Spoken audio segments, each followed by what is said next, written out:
Good morning, Dr. Richards. Dr. Leib, good morning. Congratulations are in order for a well done powerlifting competition.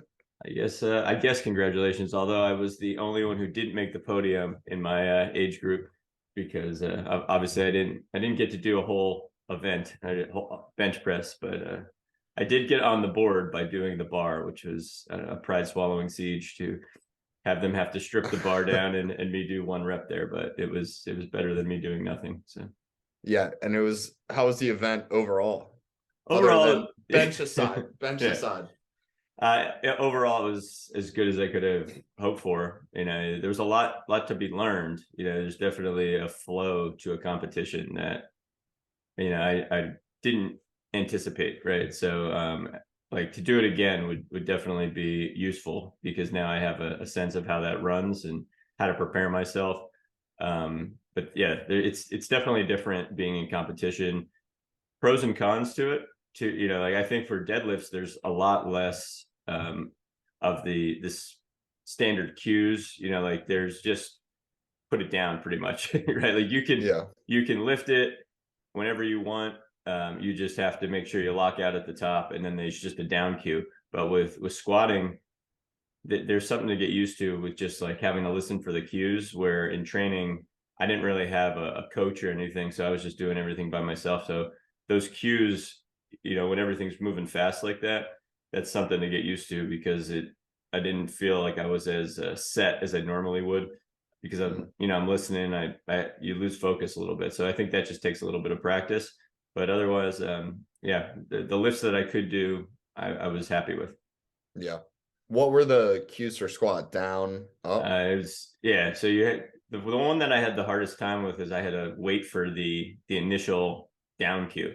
Yeah. Right? Because I usually it's funny, you don't really hear people if you're really focused and if you're not paying attention to it. So when I got the bar off the rack, I'm used to, all right, I got myself in my starting position and then I go down. But you have to wait for that cue. So I was almost too early first, or on my second attempt, which I hit, and then on the third attempt, I heard it, but I didn't have my feet set, and I was and I might not have got it anyway, but I didn't feel ready, and I felt a little bit rushed for what I would normally do because I just need a little bit of practice on getting used to those cues. Yeah. Yeah. And you PR'd your deadlift, am I right about that? Yeah, I PR'd my squat too by like Okay. 2 pounds because I had, even in training, I got up to like 350, which I had really never done before because I hadn't trained squatting like I had trained deadlifting. So that was all kind of gravy for me. But I was hoping to get a little bit more because I was feeling pretty good with squatting going into the competition.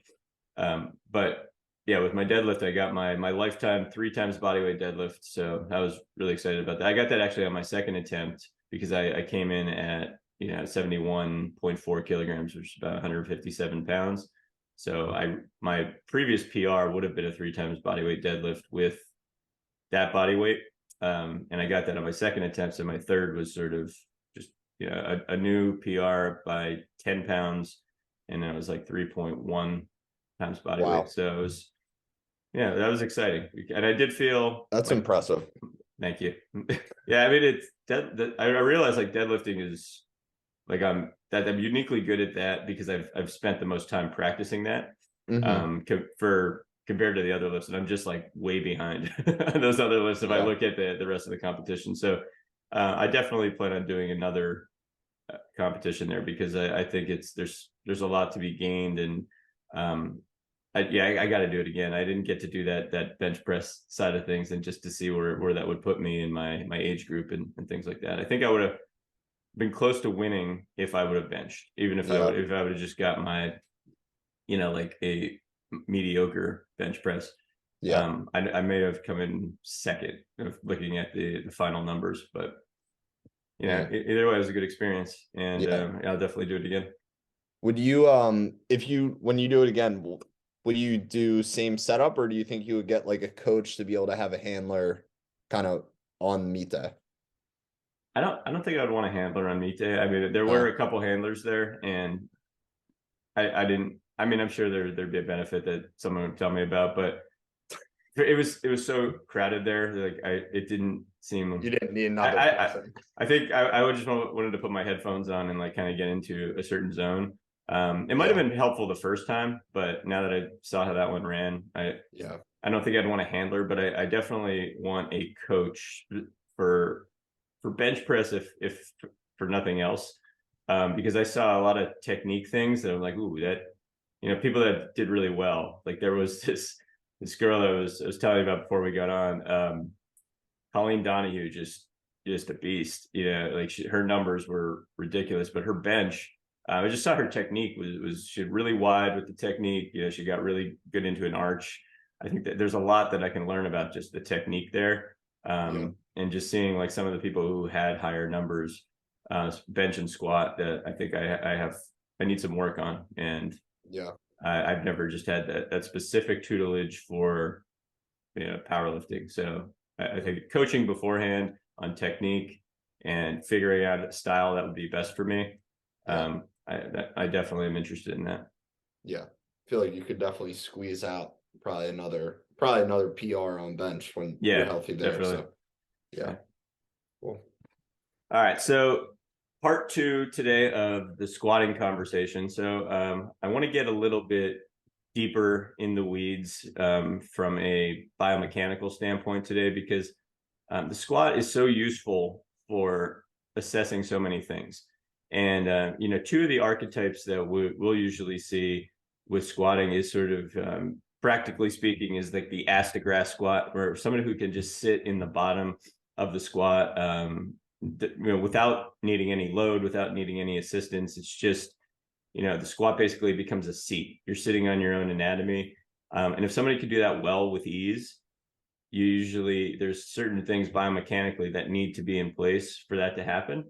And a lot of times it's a certain body shape or body type that can get there easily. It's not often something that is really trainable. You can almost, or not that it's not trainable, it's just that it doesn't need to be trained. It's just sort of, yeah, you got that in your repertoire, but you don't have another part of the squat in your repertoire, and vice versa. So, two archetypes that we usually see are this hingy type squat, where sort of like the midpoint is really strong. We can call that a sacral counter-nutated squat, where we see like the tailbone is able to point down and back, as opposed to kind of tuck under or tuck down.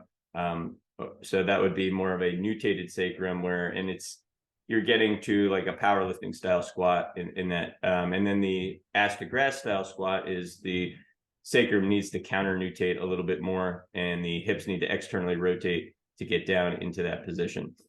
So in just assessing those two archetypes, seeing where people are in that squat, that gives us a lot of information. What's your experience with that? I know that's something that you came in, to me, just having a lot of that knowledge base, which I thought you were way advanced just in understanding some of those mechanics because of the mentors you had in the past, even before you got into PT school. So how do you use that now? How do you look at that now? I think honestly, like the way I look at it more than anything else is just by having someone perform a deep squat. Mm-hmm. But a lot of times I've found with at least my clientele that that's often not accessible regardless, because I feel like for a lot of times people who are more trained sometimes tend to actually struggle to sit all the way down a little Right. bit, Right. due to some adaptations to the training. So then it becomes moving to maybe more of a supported squat and seeing how they can do there. But to look more specifically at it, I like to usually get people on the table, take a look at their hip range of motion, internal, external rotation, flexion, extension, adduction, abduction, all of that.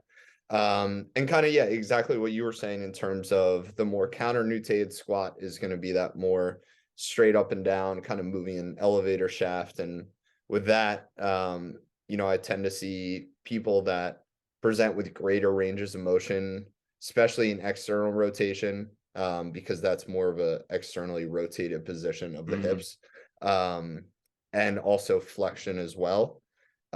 Sometimes abduction, because I think, with the model that both of us sometimes subscribe to or take points from, those three kind of ride together Right. versus more the internal rotation, adduction, extension ride more together. So for those people who are really able to go straight up and down, tend to see greater range of motions in those external rotation, abduction, and flexion measures versus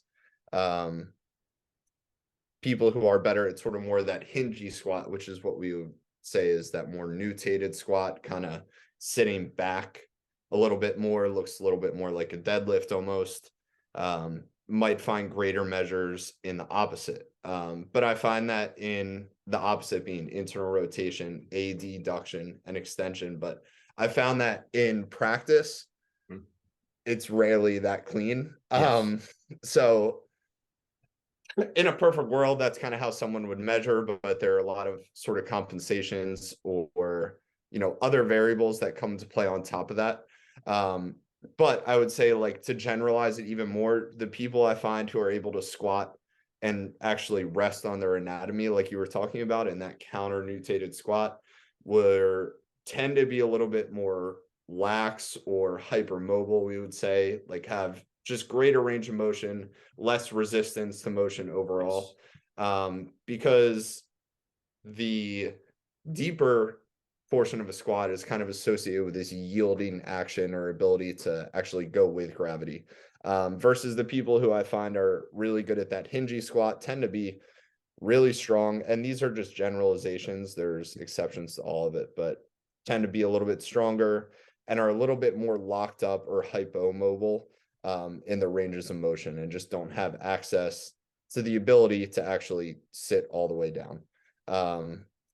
What's your experience with that, and how do you look at that differently or the same compared to what I was just talking about?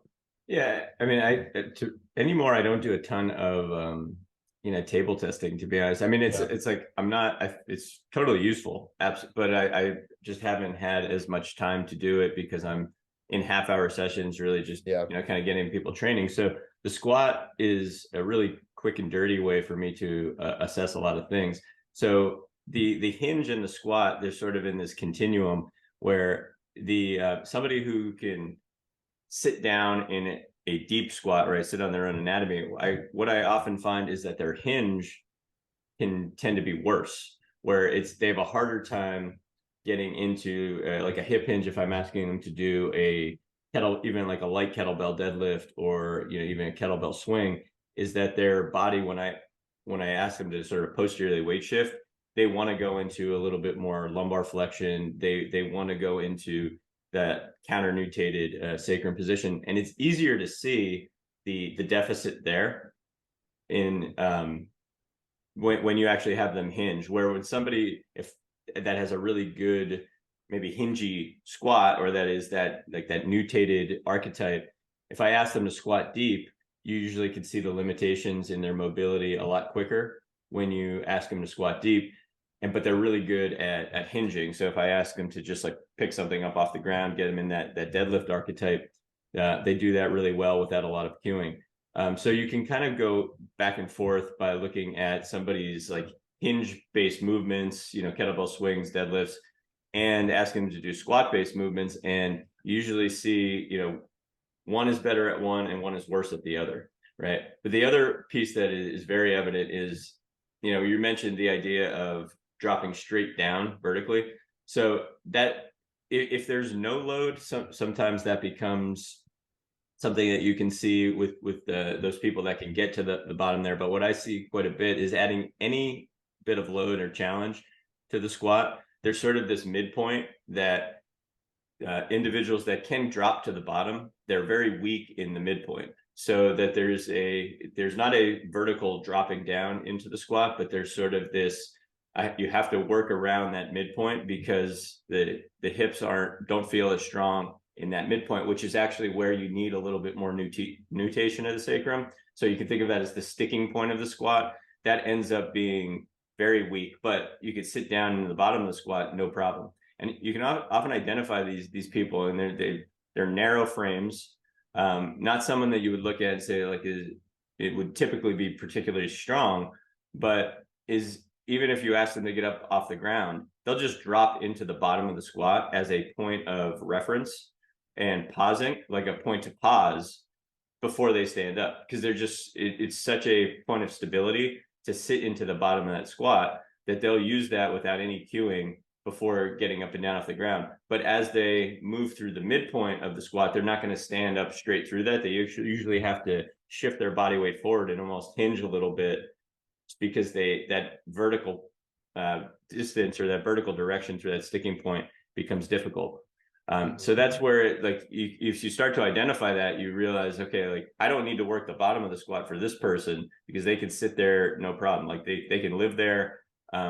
But it's that midpoint of the squat that they really need to build strength. So you work on that by doing box squats. You work on that by doing wall squats, where you just get them to the point where they feel like they're weak. Focus on breathing, focus on maybe squeezing a block, different cues to get them into internal rotation, adduction, exhale based, breath work to get them strong to that sticking point. Where somebody who has a harder time dropping to the bottom, you're like, okay, now they're strong in that midpoint. I need to work on their mobility at the bottom. I'm going to give them assistance. I'm going to have them hold on to, the squat rack, hold on to something for assistance and get down there. Focus on breath work. They also might need a little bit of hip external rotation down at the bottom there. So you get a lot of information just by looking at someone's hinge and by looking at somebody's squat, and you can usually see that one who's good at one might be worse at the other. Yeah. I use pause squats a lot in both cases, just for different reasons. I think at least with the people I'm seeing, that tends to actually clean things up or kind of force them to troubleshoot pretty quickly. For like someone who that more counter-nutated squat is struggling in that mid portion, maybe the cueing is more so actually pause just below or around parallel, and kind of try to force them to actually work in that position where they try to avoid or try to speed through or however it is to get around it, versus someone who actually struggles to get depth. Maybe you're actually using the pause, or I like to use the pause more so to actually help them find depth a little bit more. And it's just interesting because it's like, from an exercise selection standpoint, you might give someone on the outside looking in pretty similar exercises. Like even like you were saying, a wall squat, you might be giving to both archetypes, but just for different reasons. And the cueing is different. So it's like, outside looking in, things may not change a ton, but how you cue it actually makes a really big difference in terms of the outcome. Yeah. And tempo is one of the most therapeutic things you can manipulate. I think it's really underrated how valuable it is, because you see just your initial assessment of people that are new to movement, or you're asking them to do something that might be new to them, is you often see people move too fast. And because moving too fast, and this, I'm not talking about fast where it's like powerful speed, but it's sort of like an uncontrolled speed, because you can tell like people don't want to spend time in the points that they're uncomfortable, right? So just teaching people to slow down, you get to see a lot more as a clinician, because you can assess the specific weak points or points where they're losing posture, where they're losing impact control, things we talked about before. But you can also have them breathe a little differently and start to gain some breath control just by having them slow down. So cueing a slower tempo and then tying in the breath to that slower tempo gives you a lot of value. But it also can, you could actually be working on range of motion very specifically, especially with the squat. So the legend that I like to think of is from a kind of translation of, you have inhalation equals external rotation equals counter nutation, right? So if somebody needs to work on external rotation or counter nutation at the bottom of the squat, I need them to go slow enough or pause long enough that they can take a good inhale there, because only if they get an inhale down into the area where we want to move are we going to really be able to optimize the mechanics of that external rotation and counter nutation. So if they're going so fast that they can't really breathe, or that their breath isn't where you want it to be, you're not going to really be able to optimize that. And it's the same thing in that midpoint. If you're really trying to work on, the sticking point of the squat, the nutated part of the squat, or even like a good hinge, you're really going to want to teach people how to breathe well there, and that's going to tie more into an exhale. So an exhale is going to equal a little bit more nutation, internal rotation, mechanics. And you can even take that further, where you already mentioned where internal rotation can also be equated to adduction and extension, and vice versa, where external rotation could be tied into more flexion and abduction type movements, right? So there's a lot that could be worked on just with squatting and hinging, but you have to slow the tempo down. You have to have people focus on breath work, or you're just not going to be able to optimize those mechanics. Yeah, I think too what's cool about it is you can generalize those principles to really any movement in the gym, so that actually for lower body exercises you can kind of indirectly improve your depth in your squat via exercise selection outside of the squat as well, so that Absolutely. you're kind of just getting more exposure to a very similar stimulus, and then hopefully seeing progress a little bit more rapidly, or seeing things stick, quote unquote stick, a little bit more for people. Absolutely. And if you take these archetypes of just looking at the sacrum, even, because the sacrum is such this central thing of the pelvis, that it's a nice thing to talk about. Although it can be confusing because there's not a ton of movement that's happening there. But if we understand, generally what we're looking for there, we can take that to other movements, because we'll look at something like a split squat, right? And the reason that we would call it a split squat as opposed to, say, a lunge is because your feet are split and your body is dropping straight up and down vertically. That's at least the idea. And that's what we're looking for the most part in a squat. But if we're focusing on getting more load or more verticality in that split squat, more load over the back leg. So if you elevate the front leg and you get a front foot elevated split squat, you're shifting the load back to the back leg more. You're getting more verticality, head over shoulders, over back knee. That's going to be more towards that counter nutation, which is, again, is what we're looking for if we're able to drop completely vertically down into the bottom of the squat. Where if we did more of a rear foot elevated split squat, all right, we're still getting this sort of up and down motion that we're looking for in the squat, but now our body is hinged a little bit more forward over that front leg. And our knee angle, our shin angle, is going to be a little bit more towards over the toes, right? So we're gonna need more ankle dorsiflexion in that front leg. The weight is shifted to that front leg. That's actually going to be more towards sacral nutation, right? More of these internal rotation focused measures, right? And that's just, but we see as the body weight sort of shifts towards this hinginess, right? So we can take these concepts that we get from the squat pattern, but just change the stance, and we're still keeping the same essence, but now it looks very different. Now we would call it more of a split squat. But that also helps us differentiate the split squat ideas between lunges, which lunges actually have more of a stepping component. They're a little bit more dynamic. It's not just this pure up and down. There's a translation forward and backward in multi directions. So if we have this archetype of what's going on with the sacrum, we just change the stance position a little bit, but we're still trying to do the same thing. We have more variability in our movement. You talked a little bit about knees over toes there, and I think that's an important thing to think about in regards to the squat. I know knees over toes is now like a whole concept, but something we perform in our daily lives, going up and down the steps. But I find that that's actually one of the easiest ways to kind of assess someone's ability to get depth, because you see at the top, depending on how someone initiates their squat, knees kind of stay more vertical, or shin isn't coming too far forward, but it's actually in that midpoint of the squat, more of that nutated position of the squat, where you see those knees travel the most forward over the toes, and there's ankle ranges of motion that are necessary for that, like you said, dorsiflexion. But then actually at the bottom of the squat, you'll see the knees start to come back to the belly, Right. and actually get into more of that resting position. So I think you talk about in your book, like that's another point of contact of actual resting is, you have your hamstring to your calf, but you also have your belly to thigh. And I think that's just another good part of the assessment for assessing squat depth. And that's going to vary person to person, depending on, BMI and things like that. But I just think that's an interesting thing to talk about.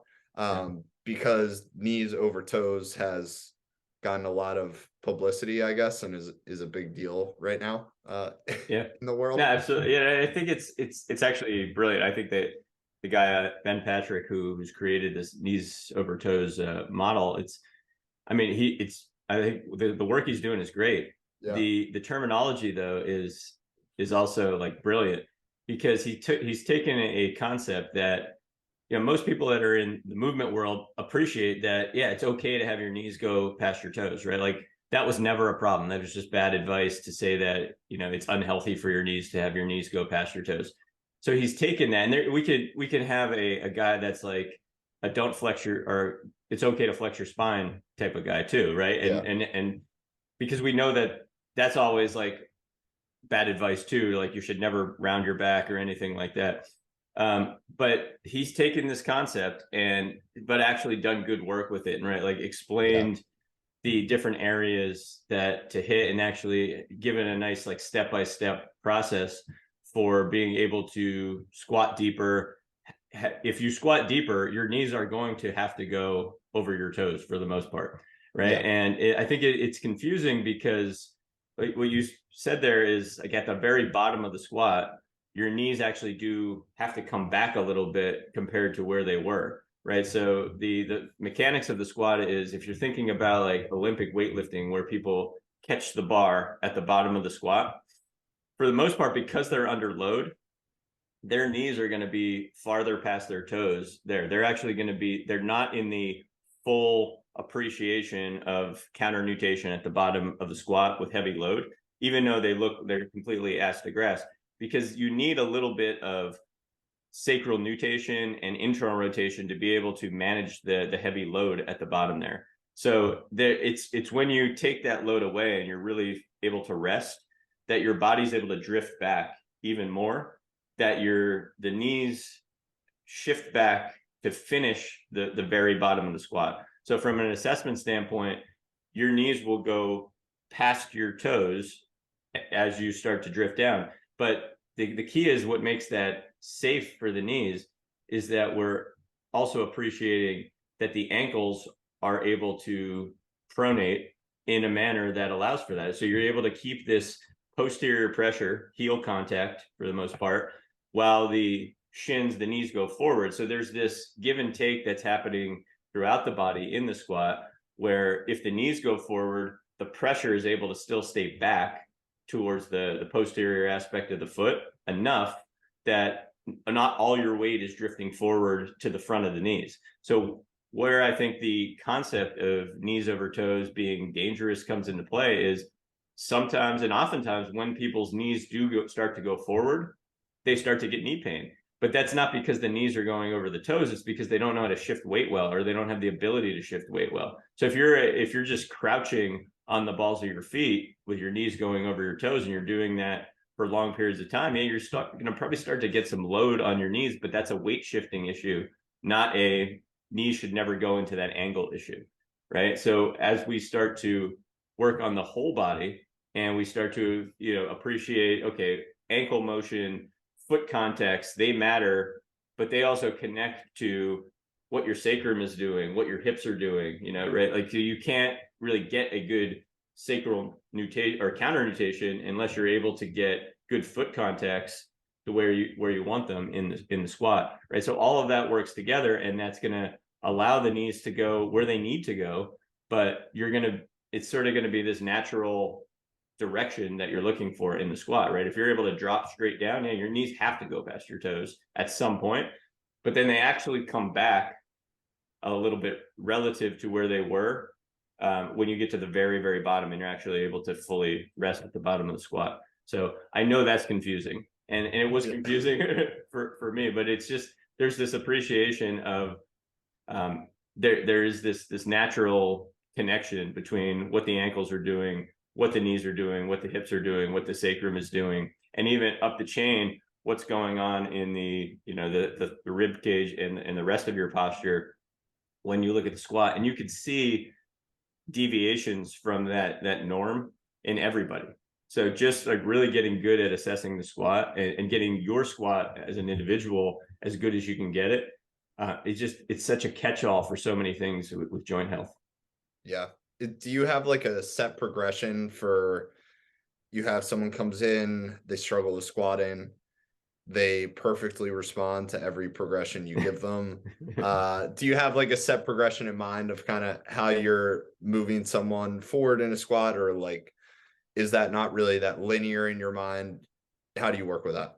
Well, it's not perfectly linear, but like since we're talking about this archetype, these two archetypes today, if I have somebody that can get to that bottom of the squat pretty easily, I'm not going to spend a lot of time there with them, but I'll start pretty quickly on a box squat where I'm actually going to have somebody slowly lower to about the midpoint of the squat, where they get to about thighs parallel, have them fully pause there, and then work on exhaling and trying to stand up as vertically as possible without load. And then, I want to see what their deviations are. A lot of times people will want to lean forward at that point. Their head will want to come forward because they have a hard time being strong enough to stand straight up from that midpoint or that sticking point of the squat. So I'm going to use a box for the first week or so to get them to be able to fully sit and pause, and then work on just the concentric version of standing up from the squat. The second progression I usually use, sometimes I use these in conjunction. Maybe one day I work on box squats, the second day I work on a wall squat, where I get people to pause. Where they have all these postural cues. Their head is over their shoulders, over the hips, because the wall will put them there. I get their feet where I want them. Oftentimes I'll put a block between the knees, not to over squeeze, but just as a spacer for the alignment, or just as a standard of knees over the middle of the foot. Give cues for foot contact, and try to keep the spine on the wall as you exhale, and try to work on that midpoint, that sticking point of the squat. And you can try to go down a couple inches, you can try to come up a couple inches. It really depends on where people are ready for within that wall squat. But the box squat and the wall squat is where I will progress people early on when they have a hard time with the nutation portion of the squat. Where somebody who has a hard time getting to the bottom of that squat, it tends to look like they just lack that mobility. They're good at hinging. That archetype, I'll tend to work on a pole squat, or you can think of it as holding onto a squat rack. So if we really want to be specific about progressions, I'll start someone with a fixed support, holding on with their hands, dropping down into as deep of a squat as they can, and then breathe down there. Use an inhale to try to get them to expand into the sacrum as they sink down. And a lot of times those are holds, directional isometric holds, maybe being able to spend 30 seconds, a minute, even 2 minutes over time, just hanging out at the bottom, using some isometrics and breath to try to get a little bit deeper there. I'll also often progress that to a mobile support, where they'll be holding on to a band with their hands. And then we can, again, focus on other support structures that can help them get lower. So it might be heels elevated. Then after, you get more of a fixed or mobile support where they're holding on to with their hands, you now take the upper body support away and you just elevate the heels. So now you can allow for people, if their heels are elevated, right, their body's being shifted forward, but they're able to usually counter that and allow themselves to shift backward a little bit more, so that they can keep a more vertical line as they drop down into the bottom of the squat. And both of us know, like, when you add that into the mix, the heels, it's just so much easier to drop down. So that idea of manipulating ankle position, on a ramp, that could make a huge difference. But that's like a third progression for me, after I have people just holding on with their hands. You can use double doorknobs, one hand on one side of the doorknob, another hand on the other side of the doorknob, to have people drop down into the bottom of the squat, just so they get more comfortable there. They can start to breathe there. They can see how their knees feel there. All of that stuff. So those are the progressions I'll use. And we've talked about this. We've done full podcasts on these markers of control that we're both looking for, to see if people are ready for that next step. If somebody can hit they don't have pain, they can breathe in the way that you're asking them to breathe, their postural cues are for the most part where you want them to be. And if there's any impact, if you're having somebody try to sit to a box, like they could sit softly, if they can maintain impact control, they can hit those 4 markers of control, then they're ready to move on to another progression. The next time you see them, right? Like that, they could progress every time as long as they're hitting those markers of control, and you have a good system for making gradual progressions. So, if this is just someone listening to this podcast and they're thinking about like, well, I need a protocol, how quickly I can progress. Those markers of control are your key to knowing when you're ready to progress. Progress as quickly as you want, but just make sure that you're in control of the movement before you progress. Yeah. No, I use actually like a pretty similar progression, which I mean, go figure, because I've been following you for 5 years now. But yeah, I use a really similar progression. I think the use of like placement of load once you introduce that plays a big role as well. Like being able to stay straight up and down. For people who have more of that hingy squat, I think like more of an anterior load helps a lot, combined with that heel elevation that you were talking about. So either like holding a light plate or dumbbell and kind of reaching away from you is where I like to start there, and then moving into closer and closer to your body, eventually getting towards like a front squat in terms of load placement. And then for the people who struggle with more of that middle, I actually do tend to start them still with an anterior load, but move them more towards that back squat potentially a little bit quicker, because that, again, this is getting into the weeds here, but may sort of emphasize or challenge more of that kind of middle position, that hingy part of the squat. So just looking at challenge versus actually using load to help access further ranges of motion as well, I think is big for the squat. Absolutely. Yeah. And I think, obviously it depends on where people are starting. I see like, your clientele is going to probably be more advanced than mine. And I think that's going to be a great conversation whenever we start to talk about movements in particular. But the load conversation is its own continuum, right? Of how you progress people with the squat. So, where I'm working with people a lot of times is that this is preload. It's before we actually add external load. But once you get there, you have a whole progression there. The front loaded squat. A lot of times I'll do kettlebell goblet squatting progressions with people to actually get them into a deeper part of the squat, because you can use the front load after you've done, say holding onto a post, holding onto a band, elevating the heels. Well, now you can use that front load as another anchor to get people a little bit lower in the squat, and you can have them sink all the way down, take a breath into the bottom, see what that feels like, and then have them raise up a bit into that midpoint of the squat. Now you can literally see the sacral position change when they go from drop down to that midpoint. And you see some people have a more difficult time getting to the bottom, obviously, where you ask them to get to the bottom and they don't really counter nutate the sacrum, but they just totally flex the spine, right? So you see that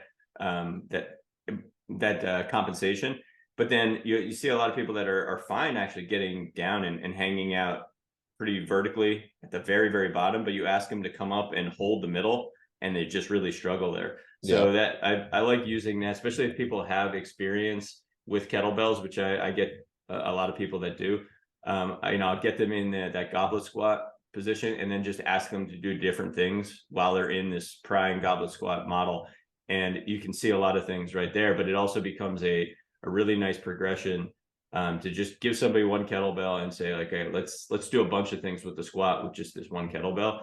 It can be quite useful. And then like you mentioned, then you start throwing barbells in there, and how you load the barbell, the different bars that you use, now you can really get specific on what you're trying to look for in not only the sacral mechanics, but the mechanics up higher in the shoulders and the rib cage. That's we don't have there's no way that we can really do this justice on a podcast to talk about all that, but that's where just having good ideas of what you're looking at from head down to toes with the squat, you have a lot of things that you can be manipulating there, and you can really get a lot out of your clients with just one movement. Absolutely.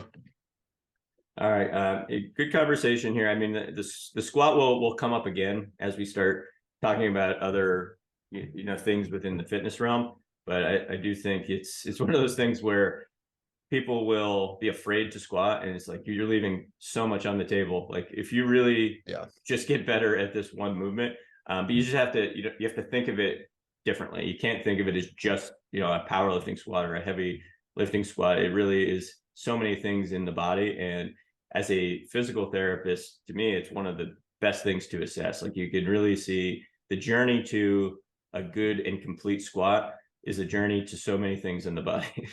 Yep. Yeah. Absolutely. All right. So next week, we will move on from our conversation about the squat. We're going to start to get into discussion about grip strength. And grip strength, we'll have to break that into multiple discussions. But that's going to be another marker of longevity that I like to see. But the way that I break grip strength down typically is to things like carries, and hangs, overhead hanging, and then movements that are actually going to be like more lifting from the ground. So like deadlifting, and then kettlebell swings, ballistic swinging type movements. So we'll break that into several different podcasts. But that's where we're going next. Awesome. Looking forward to it. All right. We'll see you next week. See you next week.